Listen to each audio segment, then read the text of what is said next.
अगर आप एक नई बाइक लेने के बारे में सोच रहे हैं तो आज की वीडियो आपके लिए काफ़ी ज़्यादा लाभदायक हो सकता है, क्योंकि आज की वीडियो में मैं आपसे स्टेट बैंक ऑफ इंडिया के टू व्हीलर लोन यानी कि बाइक लोन के बारे में बातें करने वाला हूं। आपको बताऊंगा आखिर कौन कौन सी ऐसी एलिजिबिलिटी क्राइटेरिया है जिनको हमको फुलफिल करना है अगर हम स्टेट बैंक ऑफ इंडिया में जाकर अपनी नई बाइक के लिए एक लोन लेना चाहते हैं, और आखिर कौन कौन सी ऐसी बेनिफिट्स है जो हमें मिल जाएंगी अगर हम स्टेट बैंक ऑफ इंडिया में जाकर अपनी एक बाइक लोन लेते हैं। तो नमस्कार दोस्तों, मेरा नाम है विराज और आपका स्वागत है मेरे चैनल विराज की बातें में। तो चलिए आज की वीडियो को फटाफट शुरू करते हैं।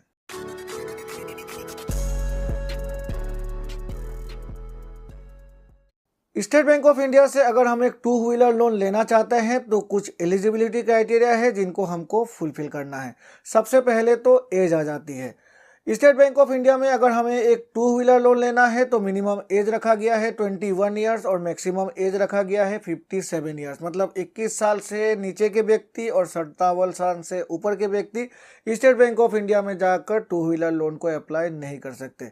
दूसरी कंडीशन रखी गई है यहाँ पर जो सैलरी है वो या फिर जो इनकम है वो।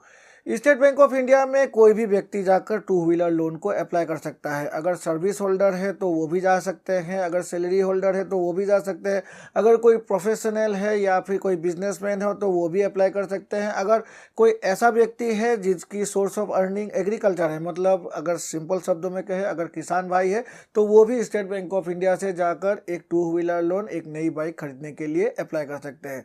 यहाँ पर जो नेट मंथली इनकम या फिर कहे तो नेट मंथली इनकम तो सब केस में आ जाती है। अगर आपकी सैलरी है तो नेट सैलरी इनकम अगर 12,500 से ऊपर है तभी आप स्टेट बैंक ऑफ इंडिया में जाकर एक टू व्हीलर लोन को अप्लाई कर सकते हैं। मतलब मिनिमम जो नेट मंथली इनकम रखी गई है एलिजिबिलिटी के हिसाब से वो 12,500 रुपये मंथली रखी गई है।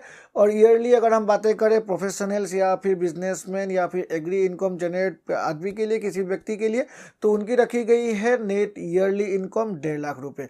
तो सर्विस होल्डर के लिए नेट मंथली इनकम 12,500 और कोई प्रोफेशनल या फिर नॉन सर्विस होल्डर के लिए नेट ईयरली इनकम 1.5 लाख रुपये। तो अगर ये जो कंडीशन है इसको फुलफिल कर जाते हैं तो आप स्टेट बैंक ऑफ इंडिया से एक कार नहीं एक टू व्हीलर लोन को अप्लाई कर सकते हैं।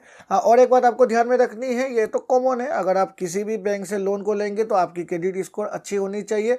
अगर आपकी क्रेडिट स्कोर 650 से नीचे है तो मुझे नहीं लगता कोई भी बैंक आपको किसी भी प्रकार की लोन देगा। तो यहाँ पर टू व्हीलर लोन के लिए भी सेम क्राइटेरिया रखा गया है। तो अब अगर हम लोन अमाउंट की बातें करें तो स्टेट बैंक ऑफ इंडिया में अगर हम एक टू व्हीलर लोन को लेते हैं तो लोन अमाउंट हमें मिलेगी 4 times of our net monthly income. मतलब अगर हमारी नेट मंथली इनकम 20,000 रुपये है तो उस सिनेरियो में जो भी हमारी लोन अमाउंट होगी वो 4 टाइम्स ऑफ 20,000 यानी कि 80,000 होगी। यहाँ पर एक बात आपको मैं बता देना चाहता हूँ, यहाँ पर मैं नेट मंथली इनकम की बारे में बातें कर रहा हूँ, यहाँ पर मैं ग्रॉस इनकम की बातें नहीं कर रहा हूँ। नेट मंथली इनकम का मतलब होता है वो सैलरी इनकम जो हमें इन हैंड मिल जाती है, हमारी जितनी भी डिडक्शन है उसे काट कर जो भी पैसे हमारे हाथ में आते हैं उसे ही कहा जाता है नेट मंथली इनकम। से अगर मेरी सैलरी यहाँ पर 50,000 रुपये है और मेरी जो डिडक्शन है वो काट कूट कर मेरे पास 30,000 रुपये आ जाती है तो वो 30,000 रुपये होगी मेरी नेट मंथली इनकम। तो उस सिनेरियो में अगर मैं एक टू व्हीलर लोन को अप्लाई करता हूँ स्टेट बैंक ऑफ इंडिया में तो 30,000 की 4 टाइम्स हो जाती है 1,20,000 रुपये। तो 1,20,000 रुपये तक हम टू व्हीलर लोन को अप्लाई कर सकते हैं। एसबीआई में अगर हम टू व्हीलर लोन को अप्लाई करते हैं तो टू व्हीलर लोन हमें मिलती है जो भी बाइक या फिर जो भी स्कूटर या फिर जो भी टू व्हीलर है उसकी 85% तक ऑन रोड प्राइस।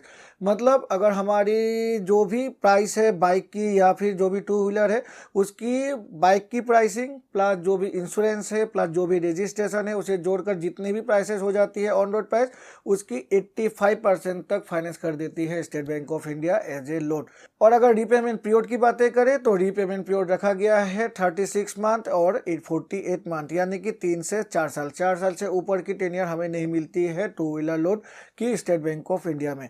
एक बात आपको ध्यान में रखनी है, स्टेट बैंक ऑफ इंडिया से अगर मैंने एक टू व्हीलर लोन को लिया है तो यहाँ पर जो भी मेरी टेन्योर हो वो मायने नहीं रखती है, लेकिन मेरी 60 साल होने से पहले मुझे लोन को कंप्लीट करना ही पड़ेगा। एप्लीकेंट के 60 साल होने तक ही हमें लोन की अमाउंट यहाँ पर मिल जाती है और उसके बाद लोन को हमें क्लोज करना ही है, नहीं तो automatically he state Bank of India इसे क्लोज कर देगी। अब अगर डॉक्यूमेंट्स की बातें करें तो टू व्हीलर लोन को अप्लाई करने के लिए हमें सबसे पहले तो अपनी एक आइडेंटिटी प्रूफ, एक एड्रेस प्रूफ दे देना है। उसके बाद उसके साथ हमें 2 कॉपी फोटोग्राफ दे देनी है।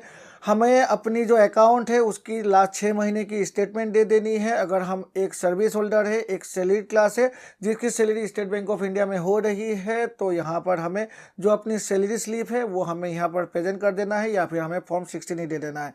लेकिन अगर हमारी सैलरी नहीं आ रही है, हम नॉन सैलरीड क्लास है, तो उस सिनेरियो में लास्ट 2 सालों की जो इनकम टैक्स रिटर्न है वो यहाँ पर हमें सबमिट करना पड़ेगा। तो मेनली यही वो डॉक्यूमेंट्स है जो सबमिट करना पड़ेगा अगर हम स्टेट बैंक ऑफ इंडिया से 2 व्हीलर लोन को अप्लाई कर रहे हैं। एक बात आपको ध्यान में रखनी है, स्टेट बैंक ऑफ इंडिया सिर्फ अपने कस्टमर्स को ही 2 व्हीलर लोन प्रोवाइड करती है। अगर आपकी account state Bank of India में नहीं है, यानी कि आपकी अगर salary state Bank of India में नहीं आ रही है, तो स्टेट बैंक ऑफ इंडिया आपको 2 व्हीलर लोन नहीं देगा। तो अगर आप अपनी अकाउंट को स्टेट बैंक ऑफ इंडिया में मेंटेन कर रहे हैं, आपकी अगर करंट अकाउंट एक स्टेट बैंक ऑफ इंडिया में मेंटेन हो रही है, तभी आपको state Bank of India 2 wheeler loan provide करेगी। अब अगर इंटरेस्ट रेट की बातें करें, स्टेट बैंक ऑफ इंडिया के 2 व्हीलर लोन की इंटरेस्ट रेट है 16.95 से लेकर 18.70%। तो मेनली यही है स्टेट बैंक ऑफ इंडिया के 2 व्हीलर लोन। अगर आप स्टेट बैंक ऑफ इंडिया में जाकर अपनी एक 2 व्हीलर लोन को अप्लाई करना चाहते हैं, तो मुझे लगता है इस वीडियो को देखने के बाद आपको पूरी की पूरी इन्फॉर्मेशन मिल चुकी है, मतलब सारी इन्फॉर्मेशन आप इस वीडियो में मिल चुका है।